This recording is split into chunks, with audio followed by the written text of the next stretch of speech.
Or you can give it a few minutes. Just say good morning, everyone. I'm gonna give it a few minutes. Good morning, everyone. We're just going to give everyone a few minutes so we could get this started.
Good morning, everyone. Welcome to session 3 of the Small Business Renaissance webinar series.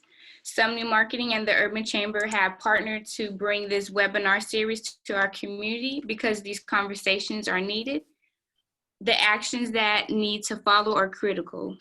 The goal of this webinar series is to create a town hall-like environment where the community partners can talk about efforts in diversity and inclusion, policy for minority businesses, and the resources available to overcome some of the barriers and build business acumen and capacity, while also engaging the local minority business owners. This will also serve as a platform to inform the business community about upcoming NDOT disparity study and how to participate with the necessary and may prove to be conducive to the improvement of the current systems in place. Our last session included some of our leadership from some of our small business community liaisons and public works professionals, and today's session will include some of our community liaisons and elected representatives. Thank you for joining us, and we hope that this information proves to be valuable to each of you. At this time, I would like to introduce our moderator. Commissioner Lawrence Weekley is the Vice Chairman of the Clark County Commission Board and was the first African American to chair the Las Vegas Convention and Visitors Authority.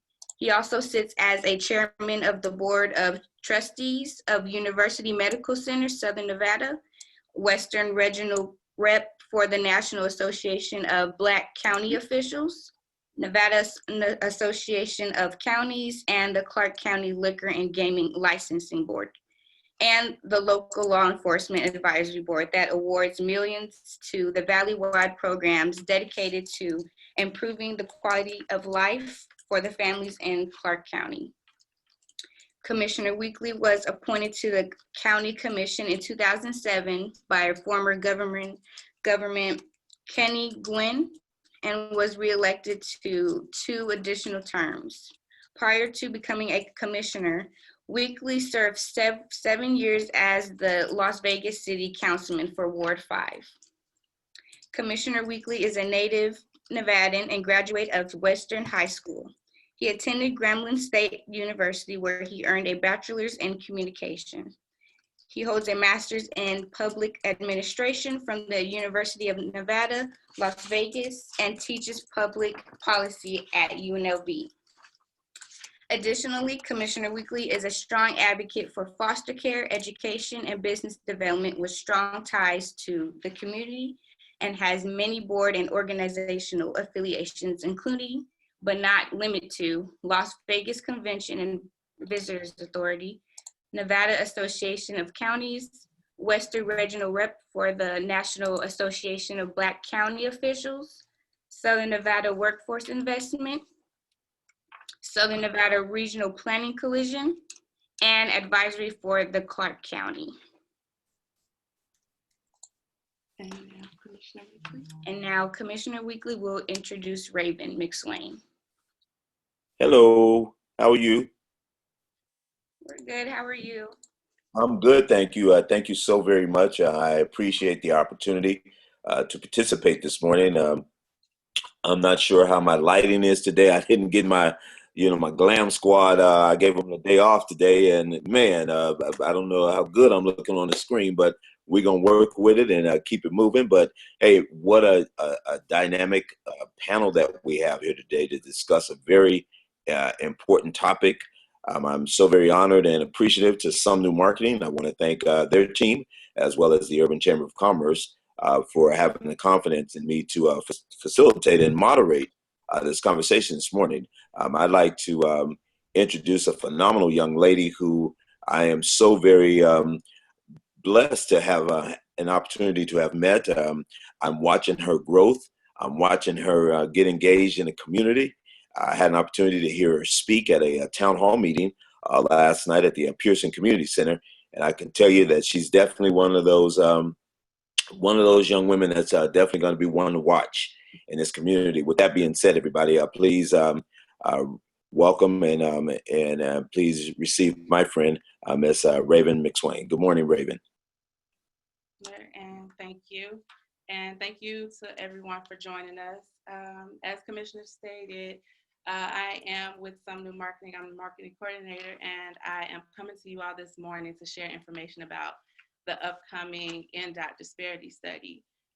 For those of you who are not aware, a disparity study involves a compilation of evidence that is used to determine whether NDOT has a strong basis for implementing race and gender conscious contracting remedies for its state and federally funded contracts, and narrowly tailoring its programs. This includes the statistical evidence of disparities, if any, between the availability of the DBEs and their utilization on state and federally funded contracts and related subcontracts and throughout the area economy as a whole.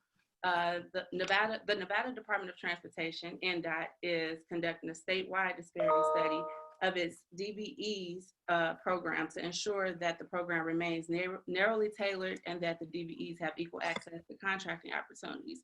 Some New Marketing was asked to be one of 4 partners that are responsible for this outreach to boost the awareness about the study and get the small business participation throughout the community. This study will include the 4 partners that are included on this study, are the Collette Holden Associates firm, Some New Marketing, Erica Viles Consulting, as well as Deborah Campbell's and Associates. So the research objectives for this study is to provide the current evidence regarding the utilization and availability of DBEs in Nevada, and to evaluate the operations of NDOT's DBE program. This study will help NDOT analyze whether DBE contract goals remain necessary to ensure a level playing field for the firms in Nevada. It'll also examine factors necessary for entrepreneurial success, such as access to business capital, bonding, networks, and suppliers. The study will also gather anecdotal data as evidence of any continuing effects of past or present race and sex discrimination and the impact of the DBE program overall. Finally, the study will review NDOT's program and activities and make recommendations for future initiatives and enhancements, including data collection to assist NDOT in setting its project-specific and overall goals. Therefore, the different partners on the project will help collect this data so that CHA can complete the quantitative process, which will allow them to collect and analyze NDOT's contract data, determine the DBE availability in the state of Nevada, and examine the Nevada market area economy overall.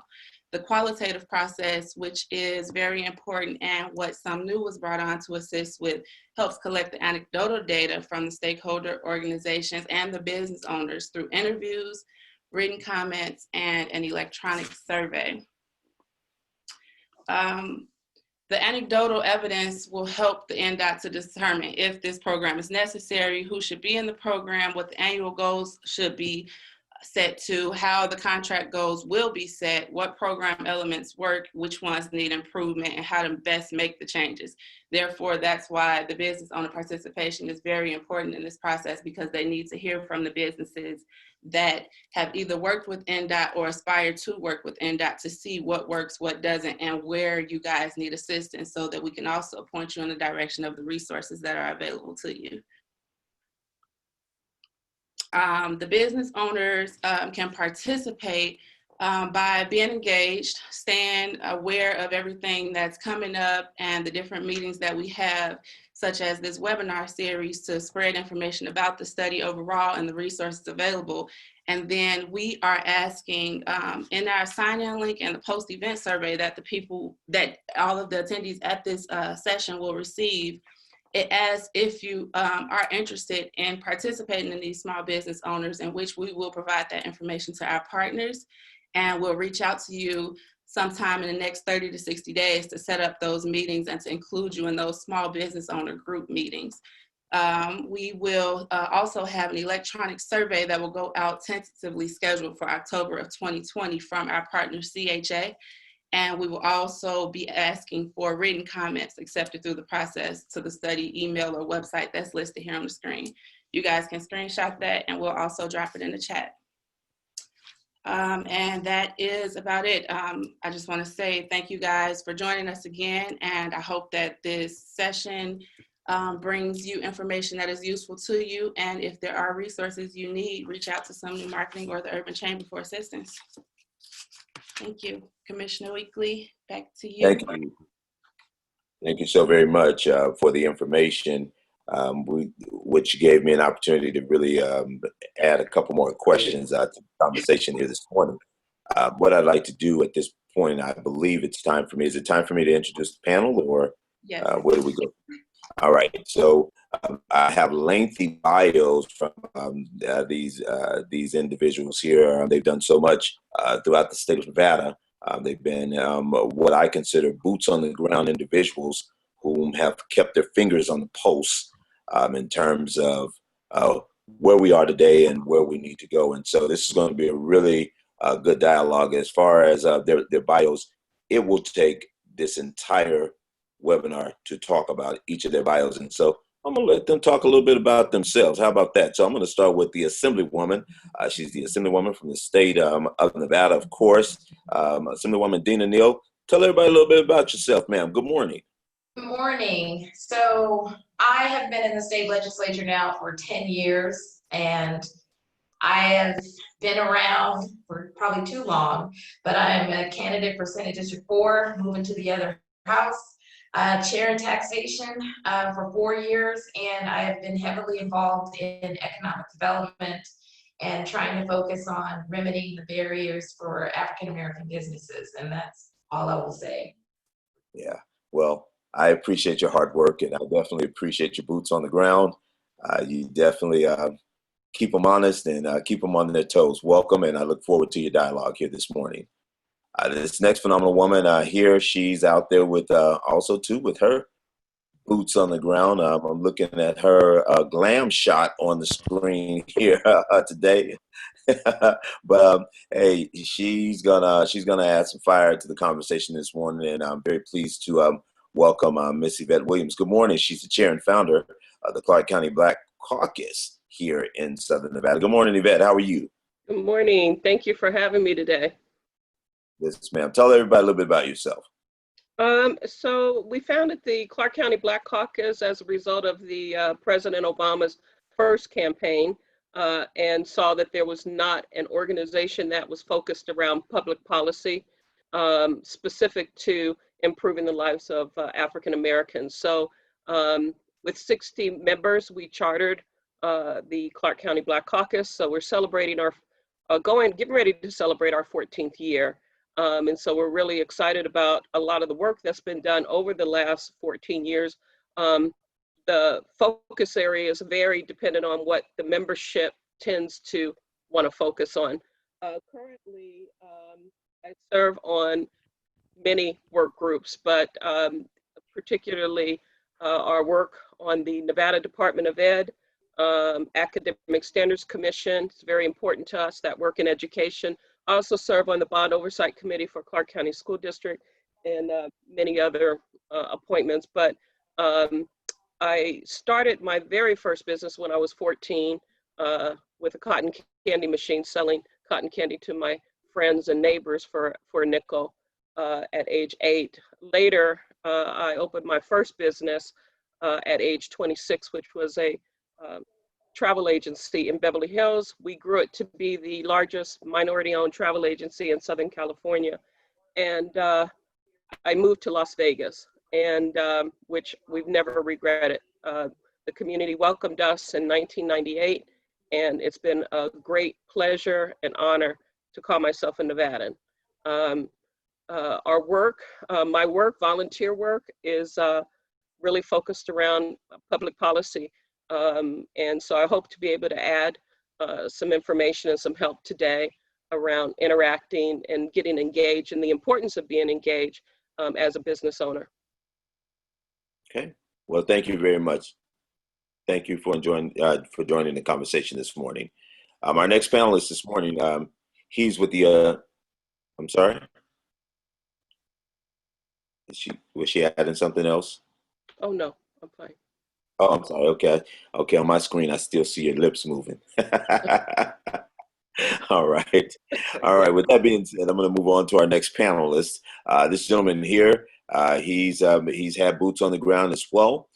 He's working hard for the money for the state of Nevada, and we appreciate his leadership. He's State Assemblyman William McCurdy. Good morning, sir. Welcome to the panel. Good morning, Commissioner Weekley, and good morning to everyone who's watching. As stated, I am William McCurdy II. I represent Assembly District 6 currently, also a candidate for Commission District D. I've been in the legislature now for 4 years, served in the 79th and 80th legislative session, in addition to the 81st and 82nd, 31st and 32nd special sessions. I've had an opportunity to serve on various committees, everything from recently serving as vice chair on government affairs, served on commerce and labor, in addition to homeland security. So I am extremely grateful to Some New Marketing as well as the Urban Chamber for bringing us together in this space to discuss how we can provide information and also grow the opportunities for businesses here in Southern Nevada, specifically, Black and brown businesses. And I am encouraged by all the work that's been done. I'm extremely grateful to serve with Assemblywoman Neal and be a part of this panel along with Missy Vette Williams. So thank you, Commissioner, and thank you for your work, and look forward to a robust discussion. All right, all right. So with that, Raven, I think that we've introduced our panel, and I believe we have a presentation from another distinguished gentleman.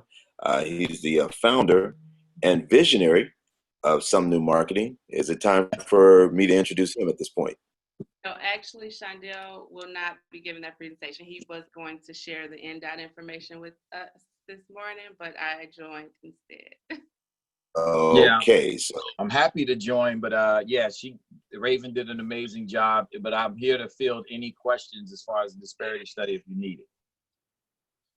all right. So Shondell, thank you so very much. As you heard from Assemblyman McCurdy, as well as the other two panelists, we want to thank you and your team for inviting each of us to participate here this morning. We know that there are lots of questions. There are a lot of concerns. There's lots of information in terms of how do we if we have a seat at the table. And, I heard something said earlier that Raven, when she was giving the introduction, if something like this, in terms of this disparity study, once the data is collected, a DBE is even necessary in this 21st century. So we're going to really get into the heart of that and try and figure it out as we move forward to collect this data. But thank you so very much, and your Some New team in Urban Chamber of Commerce. It's our pleasure. Okay, no comment? No, thank you. Thank you guys very much. And I appreciate everybody on this panel and go a long way back. So I think we should have a great, robust discussion about, how do we move forward and how do we take advantage of this new heightened awareness of the opportunities that we have as minority businesses. Sure. All right. So with that, Raven, we'll come back to you and we'll move forward. No, you can take it away and go ahead and moderate the session, Commissioner. Okay. All right. So with that being said, everybody, for those that are joining us, again, I've had the pleasure of meeting our panelists. We're going to talk this morning about this small business renaissance, rebirthing your business. And we're going to ask some questions of our panelists and just really get their thoughts. Now, I'll tell you something. One thing about this panel right here, they're going to give it to you straight with no chaser. And that's how we like it, because at this point and in this game here, at this point in time in this game, there's no time for shucking and jiving and beating around the bush. Let's call it what it is, and let's figure out how do we move this thing forward. So panelists, let me begin by asking you, as they go out and they conduct these surveys and they gather this data, whether it be qualitative or quantitative, do you all believe and do you all feel that programs like this, DBE programs, are necessary in this 21st century? What are your thoughts? So I'll start off. Yes, they are necessary. The problem in Nevada has been we've done a series of disparity studies, and the DBEs have never really gotten a fair chance. I mean, we have disparity studies going all the way back to 1995. I mean, and then we had 2005. And so at the end of the day, it's not about the necessity, it's about effective action around DBEs and actually making sure they're aligned in the economic opportunities of the state. Okay. And I'll just pick up right where Assemblywoman left off. I would totally agree that they are more than necessary at this, at this juncture in our course of history. As you can, see across not only Nevada, but across the nation, we see that there is a disproportionate impact on the businesses in our communities already. And I would agree that there has been multiple studies done. And I am of the belief that now we need action. And now we need to have folks coming to the table to adequately serve the business in which we've been studying for numerous years. And now we're definitely needing to start moving and acting upon the studies that, and the information that we've learned. And until we do that, we will not have the type of success that we're needing in order for folks and businesses to thrive. So we create policy, we create opportunities for folks to be able to engage, but what we need is a willingness from the entities that are involved to bring folks to the table to have the shot at growing their businesses and participating in some of these opportunities. So yes, they are necessary. Yes, we need action. Okay. And I'll chime in a little bit. We're somehow our organization has become more of a I don't want to call it a watchdog, but an accountability organization where we get great policy passed. I mean, kudos to our representatives in this meeting today. We have had many great policies passed. Part of the problem is enforcement, as we see it, and as well as not really taking advantage or really creating the opportunity for DBAs to function. For example, we do not have in this state any kind of quotas, no kind of diversity plan that really has teeth in it that can be enforced. And so I think we have to start looking at that.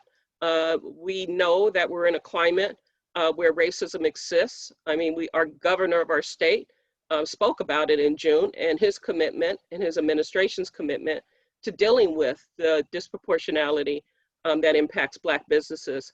And so what are the steps going to be taken? I mean, for example, our county commission, for example, can put things in place like planned labor agreements, where those planned labor agreements on these projects, especially public works projects, where we're using taxpayer dollars, those are contracts that we can put in place those kinds of quotas and those kind of goals and requirements that we expect, you know, for business participation, as well as also for hire, because Blacks aren't being hired in the state either. We have a huge disparity there that we continue to struggle with historically. And so these are the kind of things that I think that we don't, you know, we often, you know, after a while you get tired of the meeting after the meeting, the study after the study, you know, and what are we going to really do? What's our true commitment? What is the real commitment here? And if we're truly committed to really wanting to tear down these systems of racism and these institutions that have been built on racism, then it's going to take that. Okay. All right. Well, which poses my next question for each of you. Whichever one of you want to jump in first. I agree, Vette, when it comes to a lot of these studies and the data that's being collected, do you all believe that it's more of a kicking the can up the road and it's the same old, or have we made any progress over the years? I know that it hadn't been perfect, and I know that there are a lot of other things that could have been done or can be done, but have we made any progress, or are we continuing to kick the can up the road? What are your thoughts? Well, I think progress has been minimal. I agree with Yvette, Ms. Williams, that there's no enforcement. Every time we've gotten a bill out or policy, there's been a fight around the teeth.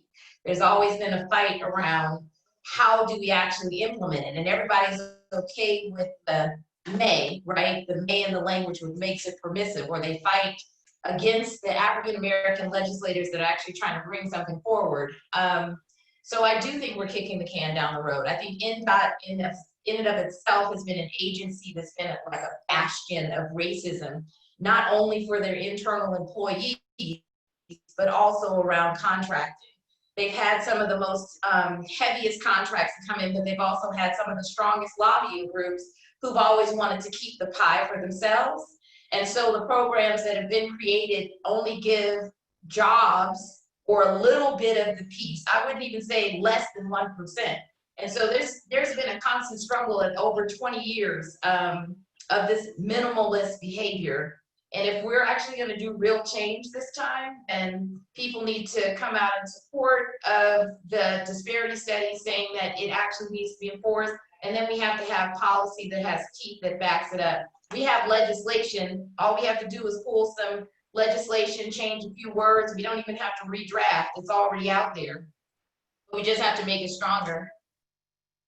Can I chime in also?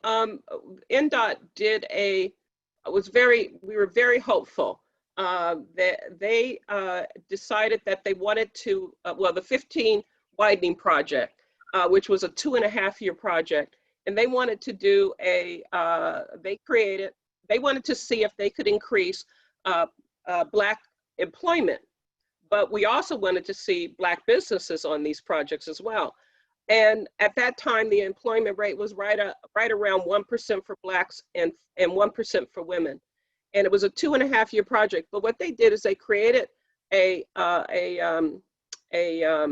bid, and in that bid, they required you, if you were going to compete for this contract, they required you to participate in this diversity pilot program. And so every contractor and every subcontractor had to participate and had to report their workforce monthly. And we were the organization that they met with every month. And we would challenge them, including the unions and some, and it's always back and forth. But at the end of the project, at 2.5 years, we actually saw Black employment rise to 5% and women to 10%. And then that was it. Why didn't we take those best practices and those lessons learned from that project and say, wow, we really were able to achieve some goals if we're really serious, and start to improve as we continue to do projects. And I'm talking about NDOT in particular, but it's something that can be done with all our public works projects. And so it gets discouraging when you put your, especially as volunteers, you know, we're not paid, we're doing this because we care. And you invest your time and your energy and even your money with gas and so forth to participate. And then it just goes nowhere. It gets frustrating. Yeah, very much understood. Assemblyman McCurdy, you have anything you want to add? Absolutely, Commissioner. And I echo the comments of both Vette, Ms. Williams, and also Assemblywoman Neal. And let's just be very upfront about this conversation. Black contracts, whether it's to subcontractors or whoever they may choose to bring in on these public works projects, equals Black jobs. Because oftentimes, just like with businesses and whoever's in HR, there is a bias that comes with that. So in order for us to actually have folks on the ground who are from the community doing this work, we absolutely have to have a hyper focus on the requirements to receive these contracts based upon the dollars that are being spent, and also based upon the jobs that are being procured. One thing that we should adopt, and one thing that we should say is that with any public works projects moving forward, there absolutely have to be a certain number in terms of percentages of folks who are able to procure these contracts from the businesses perspective, and also a certain number of folks from the community, from the Black community, that are able to also work on these jobs. Because until that happens, we would not see the success that we're looking for in terms of these studies that are being had over and over and over again. And we've studied enough. Now it's time to start implementing what we've learned through the research that is happening on these committees that are conducting these studies. And at the crux of it, that's what a study is for. It is to bring folks to the table, to present information. And after that information is presented, we evaluate it, we discuss it, and we make recommendations from the committee's member perspectives on how we move forward. Sure. You all have made some very valid points, and one of the things that I'd like to really hit on really quick is something that Assemblywoman Neal said. Do you believe, and do y'all think it's fair to say that legislation is discussed from a state level, and then you get legislation passed, but then, as Dina Neal pointed out, there's a lack of enforcement? Once we get the legislation and all the information that we need passed, why do we go home and we sit down and we don't come back and we don't make sure that it's enforced? Do we feel like, to Yvette's point, we get a little tired sometimes because this is a volunteer thing? You know, people do it because it's, to Yvette's point, because they care and they want to see a difference. But are we doing our job as it relates to filtering information out to our community, educating our community on what it is that we think is necessary, on trying to increase, whether it be higher employment opportunities, better business opportunities? Are we doing our job to make sure that our community is well prepared and well informed, so that we can have better enforcement? What are y'all's thoughts on that? I have definite thoughts on that. Okay, so in the 10 years that I've been in the legislature, I came in with like a serious agenda, and then a lot of my bills died. And then the enforcement piece, number one, it's like you have to follow your bill. You have to make sure that it's implemented. It's hard work, and for every bill that I've put out that really I knew was going to give an impact, I've either created a program or followed it or monitored the state agency that was doing it. The one bill that I brought that I was hoping would have more of an effect that would have affected all state contracts was one of the barriers in NDOT and every other construction contract was the prior experience that a person needed to come in with. And so I had a bill in like 2013, I think it was 2013, that basically said that you could have comparative experience. Instead of them trying to tie African Americans up with the exact need, you could have comparative. So you could come in with other experience and build that out. And so I haven't really seen that one. It's worked, but it hasn't worked for us. And so it's one of the things where in all of the work that we do, some things slip through the crack. And so I know that as I'm ending my 10 years and a lot of the things that I've managed to put in and the next 4 that I'm going to get, I think I'm going to, focus and retool on going back on some of the policy that was passed and making sure that it is truly enforced. Vette said she was a watchdog, but I've had to be a watchdog for my own legislation to make sure it's implemented. And I think that's every legislator has to do that. It can't just be me and just be, the one from 10 years ago. It has to be a consistent effort, and it's hard and it's a lot of work, but it's something that we have to do in order to sacrifice for our community, right? At the end of the day, we sacrifice ourselves for the policy to make sure change is manifested. And so I'm going to recommit. I've already been committed, but I'm going to recommit to go back and look at those pieces and see how we can really, in my next 4 years, to really make that impact real and tangible. Can I add to that, Commissioner? There are some things that I think, so often we're the only ones that show up to these tables, meetings, these tables, and it's difficult when you're trying to influence a public policy decision maker, and the group isn't there, the family isn't there to speak up. It's very difficult to impress upon them how wide the problem is.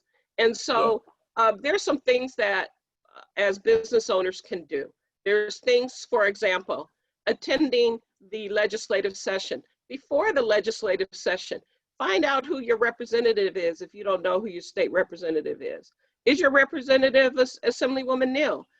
Assemblyman McCurdy won't be returning up there, but he may be on the county commission. And so what about county commission meetings? You need to show up to those county commission meetings. Everyone puts an agenda out, so you know exactly what's going to be coming before them.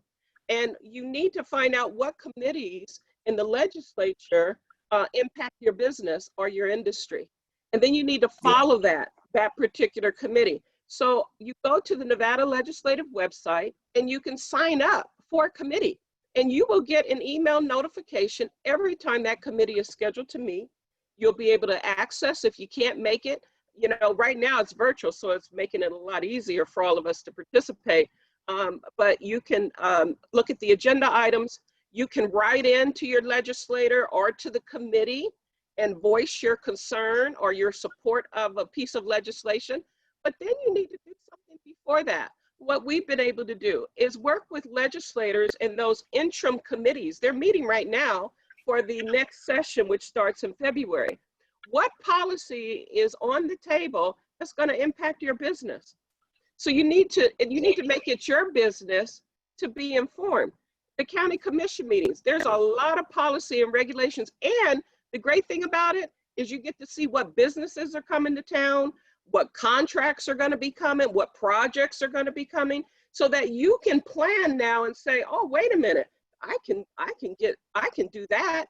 How do I find out more about that particular project so that I can make sure I get in and get my, I can apply for a piece of that business. Well, and so these are I'm sorry, go ahead. No, go ahead and finish. No, I was just going to say, those are the kind of things that you can do as a business owner, to just get engaged and get involved and show up. And if you can't show up, talk to your representative, call your representative. They're representing you. That's what they're there for. Yeah, I appreciate that, Yvette, and I can tell you that I've appreciated the times I've seen you sit in the audience and come up to the dais to speak on behalf of certain items. And a lot of times, you know, Shondell Newsom and I have had this conversation along with Ken Evans in terms of getting our community more engaged and more involved. I can understand that for many, it might be a bit difficult trying to access the state legislature, but they made it easy. You can go to the Grant Sawyer building if you can't get up to Carson City. It really is no excuse. We have to do a better job, and we all get tired. And what you all know is, even on a local level, you know, as we sit there every 2 weeks, you know, and we deliberate over this agenda, we all also serve on, maybe some of us are on 6 and 7 other boards, right? And so you got all of that work that's compiled in it. It's not to make an excuse. It's once again to show that this community needs to get involved. And, you know, there's a question that Raven presented. She says, what should the small business and diverse business owners do to support each of you and your efforts and to support themselves? How do they even begin the process of rebirthing their businesses? Answer that question for me, panelists. What can small and diverse businesses do to support you and your agendas, as well as helping to support themselves? What's your thoughts?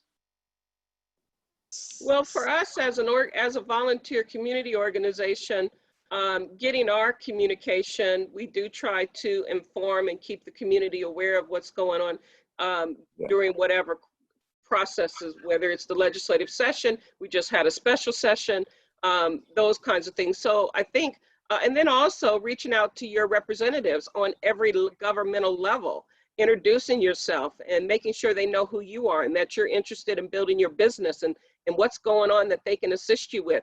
Add your name to their list. They keep a list that as well. County commissioner, has a big list. So get your name on those lists so that you can be informed. There are things that he can, in his office or your legislator's office, will direct you to make sure you're getting communication so that you're informed. I did want to just say, there's bonds. There are bonds out there. For example, Clark County School District, through the Bond Oversight Committee, between $400 and $800 million a year is spent on these public works jobs. Are you getting part of that business?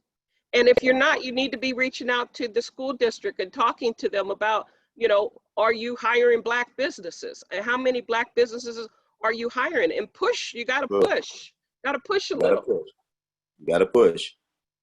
Yeah, you're absolutely, you're spot on, Yvette. And before I go to Dina or William, I want to say to Raven's question, Raven, a lot of this is community driven. You know, Yvette Williams pointed out that even after legislation is passed, or even after big projects come before the Board of County Commissioners, there is something considered the planned labor agreement.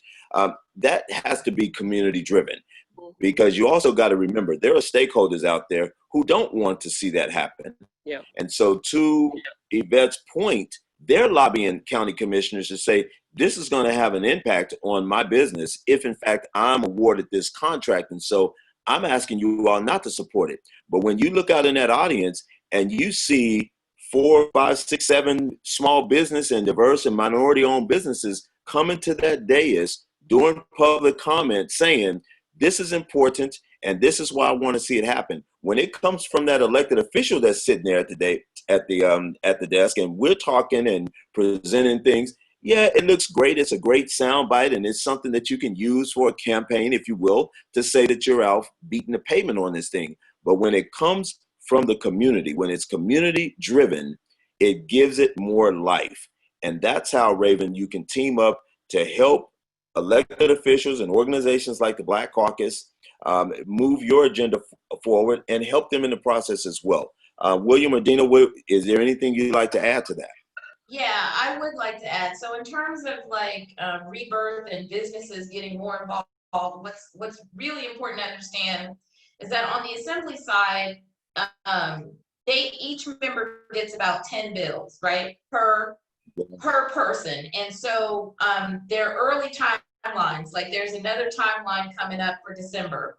And so for this particular session in 21, what matters and what's super important for you to understand is that because we're at a financial deficit, we can do policy, but we can't do policy that costs, right? And so if there's a price tag, what they call it a fiscal note, the chances of it moving is not going to happen. But in this particular conversation, a lot of what the change that we want is actually policy versus, what it would cost. So like for NDOT, they may want to put a fiscal note on it because NDOT gets a portion of highway funds, and we have cut in used highway funds for the deficit. And so we have to navigate that process if the agency themselves says that it's a fiscal note. But we can win if it's an existing policy or activity that the agency has been doing.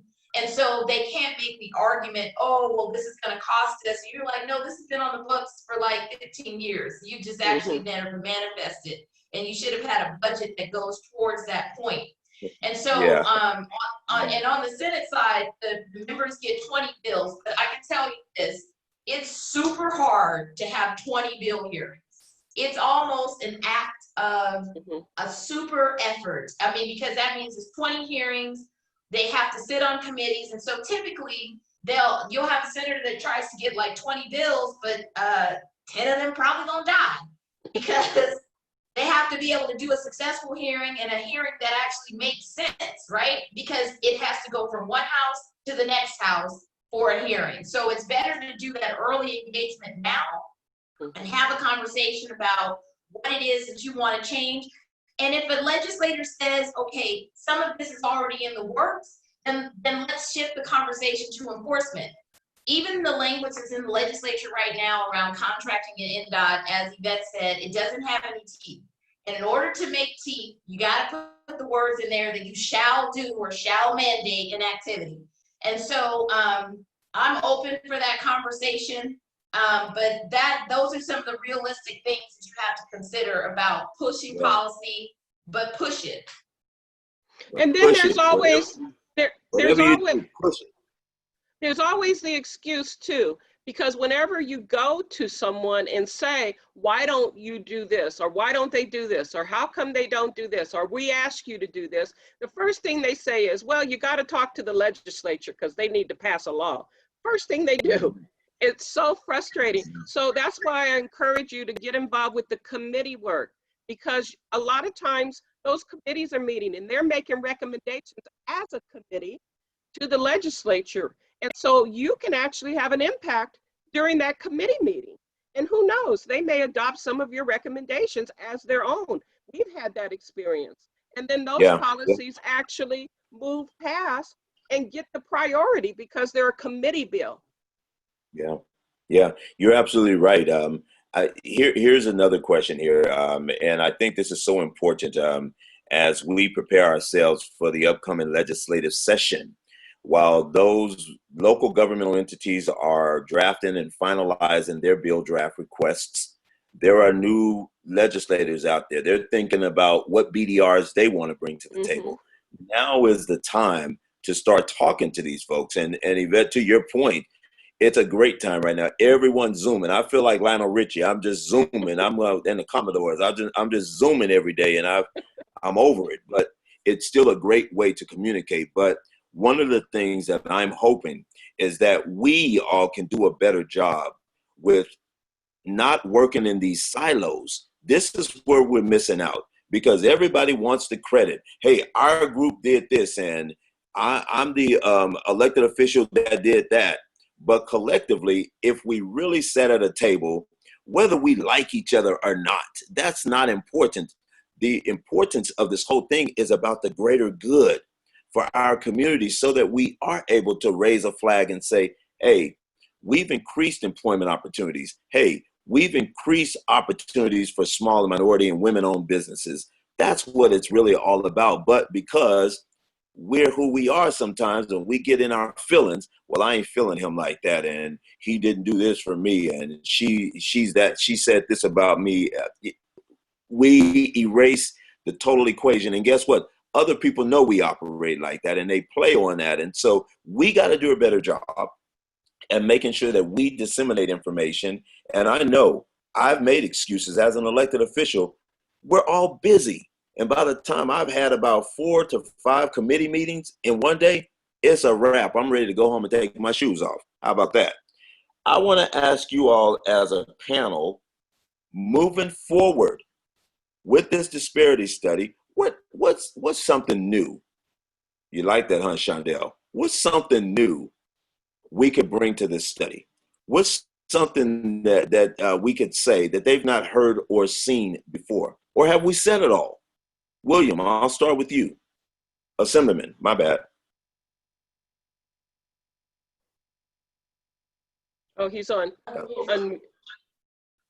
There you go. Unmute yourself, William. All right, I wasn't able to unmute myself, but the first thing I would like to point to that Commissioner Weekley spoke to is working in silos. The greatest advocate for small businesses within our community, the Black community, is the Urban Chamber of Commerce. If you are listening and you are joining this discussion today, make sure that you either become a member of the chamber or follow the work of the chamber very closely. Because at times when you're a smaller business, you may not feel that you have the capacity to join legislative hearings, that you may not have the capacity to sit in on committee meetings, especially when you're running your business throughout the day. The chamber will have somebody who will be following these committee hearings very closely, especially and specific to committees like Commerce and Labor, that affects small businesses. The Ways and Means Committee, which disseminates resources from the state, whether it's to entities or whether it's to local governments. And also, I know that we have a lot of folks in our community that are that own behavioral health agencies. So you would want to follow Health and Human Services Committee, which I had the great honor of serving on. But www.ledge.state.nv.us is a website that you will want to add to your list. This is where you can identify what is happening within the committees, what is happening in Carson City, and we have to collaborate. I cannot impress upon us enough the need for collaboration, because working in silos will get us nowhere. We should have a legislative agenda from the chamber, not only in the legislature, but also recommendations that are discussed and approved by the chamber's board. These are areas where we can have a hyper focus and improve the quality of life for our businesses and the individuals who own them. It is imperative that we discuss policy now. As Assemblywoman Neal and also Ms. Williams spoke to, now is a time to get engaged on the policy that you would like to see passed. And maybe your issues aren't policy specific. Maybe your issues are just a lack of information. You need more information. And then if you need information, you should reach out to the chamber, or you can reach out to any of us to get you that information. It is our duty and our job to communicate to all of you what is happening and what we are focusing on and what you would like to see us focus on. That is how we're going to get these things done. And in terms of how can you get more involved with communicating to your policymakers, right now we have the ability to be vertically integrated in terms of folks who are elected to positions that can actually move an entire agenda. We know that we have access to capital issues. We know that we have access to business procurement, whether it's at the state level or it's at the county level or it's at the city level. We have the individuals in place, whether it's soon to be Senator Neal. We have Councilman Creer, who's on the city level, who can also help focus us and focus our attention to how to get these type of business opportunities afforded to us. But it's a matter of, are we going to do the work to take us out of the conversation and operate as a collective and push an agenda that's going to benefit all of us, not just some of us. And my commitment is continuing to give and disseminate the information that you're going to need to make your business more profitable. If we're not, talking about economics, then we're not talking about equity. It's impossible for us to talk about equity if we're not talking about economics, because at the end of the day, they will let us pass social policies and criminal reform all day long. But the moment we start to talk to and start to go after the money is a time that we are shunned, and that our policy is watered down. So it's going to take a community effort to be involved with these hearings. If you cannot be there, you should designate someone to be there, because if you are not present in the conversation and your issues are not being brought to the forefront, then we will not make the progress that we're looking for. And it is our job to ensure that we help you get the information that you need, but it is on you to collaborate with an organization that has your best interests, and that is the Urban Chamber of Commerce. Okay. And can I piggyback off of what Assemblyman just said? Actually, Ken Evans and I had a conversation recently during the special session, because we wanted to have more accountability around the CARES Act money, billions and billions of dollars. And I've watched billions of dollars go outside of our state, hiring companies from outside the state, when there's businesses here locally that we could have invested in, help build those businesses up, and make sure that we're all sharing in the pie. And so the question becomes is, how much money is being had that CARES Act money spent with Black-owned businesses? That's the question that we should be asking. And so we need to come together collectively as a community, and those are the ways that we hold the government accountable, so that we can all participate in an economy that serves all of us. All right. Well, for those, I want to get to the question, Weekley, about what can we look at in the disparity study. So I think we need to examine the bundling of the contracts, how they're being bundled, make sure there's equity in how it's bundled. We need to have a robust mentorship program. I believe when they had the last EEO person, she was an African-American lawyer, was looking at an Illinois program to try to have a robust mentoring program. Number one, it should be mandated that the mentoring program exists. And I think we need to look at that, and we need to examine it, because almost everything that she brought forth as a civil rights officer was shot down. We also need to look at one of the things is the spin, but I want to look at in terms of contracts impediment. There is an impediment to the contract, right? And so what are those consistent barriers that keep popping up over the 20 years, and have we remedied it? So when they go and look to see whether or not we still need it, let's look at all the impediments that were stated in the 2005, and then see if any of those were even remedied, and if there's still an impediment now to contracting and the subcontracts.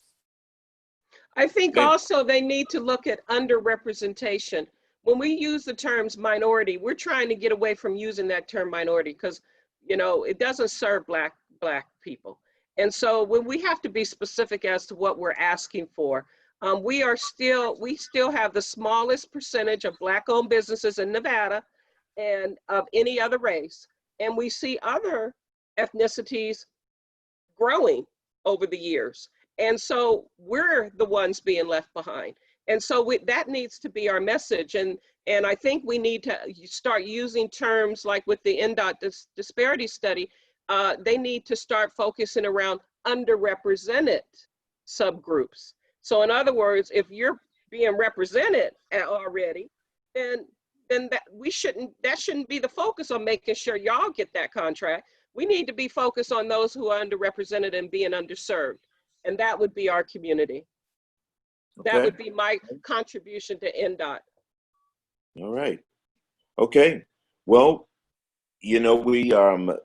we have, I'm not sure, Raven, as far as time is concerned, but I know that we still have a whole lot more questions to ask, and a lot more things that we can add to this dialogue here as you all collect the data here. For those who are just tuning in or may catch this webinar a little later, this is the Small Business Renaissance webinar, Rebirthing Your Business. And today we're very honored to have Assemblywoman Dina Neal on with us, along with Assemblyman William McCurdy, as well as the founder and president of the Clark County Black Caucus, Vette Williams. And they provided some really great input in terms of what have happened in the past. Where do we need to go as it relates to moving forward? How do we make sure that we are considered and we are selected and we are approved to be able to have some skin in the game? And then what is it that we can do as a community to make sure that we're engaged, that we're educated and informed, so that we can hold all of our elected officials accountable as it relates to making sure that we do what we need to do as it relates to employment, as well as business opportunities. Those are things that we can do collectively. Again, there's a lot of work out here that we all can do as one unit, not working in silos, but together we can make a big difference. Raven, what are we looking like as it relates to time here today? Is she with us? Okay, sorry. If we are scheduled to stop at 11, I know the Facebook Live will stop, but I do believe you can close out the discussion still. Can Okay. I just add one little thing I think is important? I hope all our small businesses who need rental assistance have applied for that care money. If not, then you can find that information. You can reach out to me. My number is 702-596-2559. I'll be happy to share the link with you, but I don't have it handy to put it in the chat. You can also go to the Clark County website, Clark County government website. It's on there. But there is rental assistance available if you, and they will give you up to $10,000 to help you pay your rent.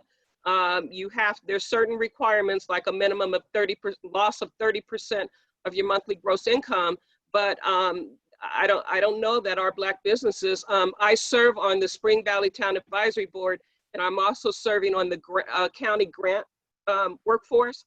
And I'm seeing applications coming through for this rental, for this assistance. And all kind of folks are applying, but I'm not seeing doesn't appear to be anyway. I can't tell because it doesn't have your picture on it, but looking at the names and so forth, yeah, I just hope that our Black business owners are taking advantage of that so that they're able to get something. I can tell you that when that data comes out, you will be very disheartened to see some of the results. But that's a whole nother story, and something that we need to circle back and address on how we can do better and better equip and better help. There are some barriers in place as well that prevented a lot of those businesses from participating, because some of them applied early for some federal and state dollars, which precluded them from applying for the local dollars. So there are some barriers, Yvette, that prevented a number of them, but still, there were a bunch of them that didn't take the initiative to apply for it, period. With that being said, I want to circle back and give each of you an opportunity to get some closing comments, and I'll start with you, Yvette. What's some of your closing thoughts as it relates to this disparity study? And what is it that you believe that some new in the Urban Chamber could take back to NDOT as it relates to what it is that you're seeing as you and your group are out there in the community? We just need them to be intentional. I think that really what it boils down to. Dealing with dismantling these institutions just really requires you to be intentional. Think in terms of through the lens of equity and equality. And I also want to just in closing say to everyone as you're reinventing your business during this crisis, think in terms of you don't always need the bank anymore. You can do crowdfunding and crowdsourcing, and there's no interest. I mean, you might have to give up a little something, but it's a great way, and a lot of businesses are doing that, especially for new startups and or a new product that you're launching. So let's start thinking outside the box and start thinking like the I won't even say millennials because now it's the younger folks, but cryptocurrency is another one that's emerging. So let's not be afraid to change. Yeah, I love that, Yvette, through the lens of equity and equality, but more importantly, be intentional. I love that. Very well said. I love that. Very, very, very well said. All right, let's go to Assemblywoman Dina Neal. Yes, ma'am. So I would just say two things. Make sure that the anecdotal evidence that they are responsible for getting is actually varied, and it shows a lineage of the disparity, because that's super important. Also, I want them to push to make sure that it's disaggregated data in terms of separating the groups out, trying to have some statistical measures out there for what their benchmarks are, so that we have something over the long term to measure and say, okay, we didn't reach this percent or we didn't reach that percent. I think those are the main things to focus on, and to really, if there's going to be a policy push, get ready for the battle around using minority language, right? I mean, you have to figure out what your strategy is, because early on I had to use the word minority just to get anything out. And now we're shifting towards, trying to disaggregate by race and make sure that African Americans specifically are getting it. But you have to be very creative in how we get it out. I know we're a dim state, but that don't mean that they push around racial policy for African Americans. Let's be 100 about it. Yeah. I love that. I love that disaggregated data. I love that. Break it all the way down so that we can really see what that really looks like and what that really means. Thank you so much, Assemblywoman Neal. Assemblymember McCurdy, sir. Thank you, Commissioner, and I would second everything that's been said by both the panelists that I'm serving with and have the great honor of serving with. But in short, data, whether it's quantitative or qualitative, is only as good as the individuals who are reviewing it. If you don't know what you're looking at, then you don't know what questions to ask. You don't know what points to hit, and you don't know how to move forward. So as we review this study that's been done, which we have all agreed that has been done in the past, let us take this information that we are given and let us move an agenda that would require, in terms of language, more diversity. And diversity speaks to the dimensions that separate us, and also the inclusion piece speaks to the seat at the table and the voice at the table, not just a seat, because I through my 4 years of being elected, I've witnessed what having a seat at the table and also having power with that seat can do. So let us continue to collaborate. We've recognized through this conversation and many others before this that collaboration is key to success, but you will only see work one place before success, and that's in a dictionary. So let us work together, let us collaborate, and let us move an agenda that is going to be beneficial to the community in which we are saying we love and care about. And in closing, let us also collaborate more closely with the chamber. The chamber is a vehicle, not the only vehicle, but is a vehicle that will lead us to a pathway to success. Let's get behind the policy proposals. Let us get ourselves in the seats to listen to the hearings. Let us ask questions at these hearings. Again, you will need to visit the legislative website if you are interested in state policy. That is blanket state policy.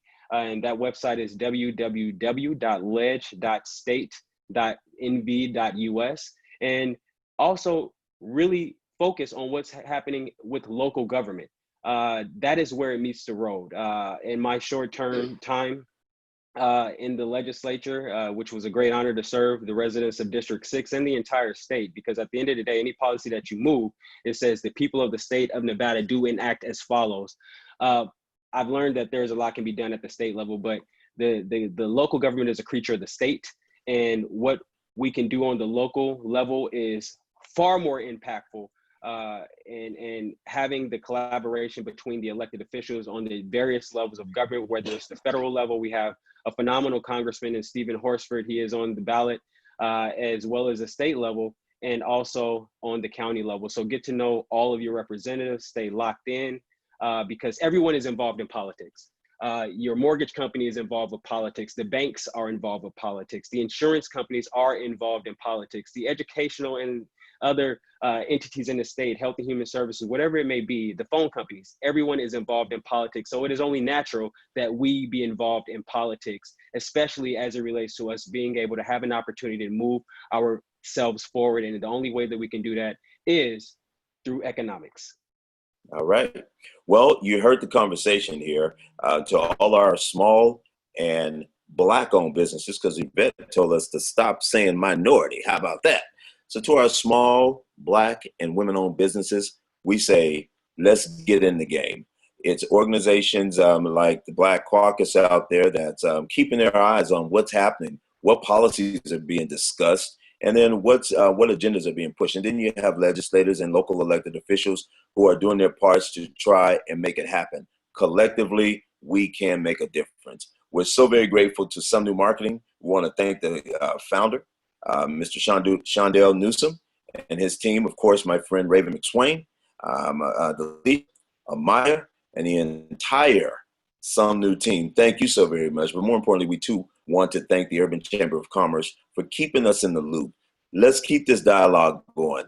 Let's do a better job collectively in educating and sharing more information with our community. You know, I heard a football coach say on the field last night over at the Pearson Community Center, he told his kids, and they were social distancing, how about that? He told his kids, if you stay ready, you don't have to get ready. Hey, thank y'all so much for joining us today. God bless y'all. Stay safe. Make sure you get ready. November 3rd is just around the corner. Vote, vote, vote. Take care. And happy National Black Business Month. And complete the census, census.nv.gov. Yeah. I should have said, do y'all have anything else y'all want to add?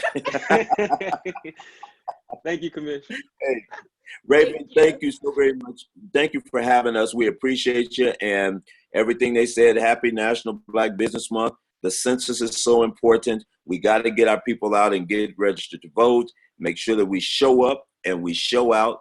And let's make sure that we talk to all of our officials here and help everybody understand what our agendas are. We can do this, y'all. We can do it. Just do it. All right, Raven, that's it. Thank you, Some New. Thank you. Thank you all. Have a great day. Some new. Have a good Bye, day. everybody.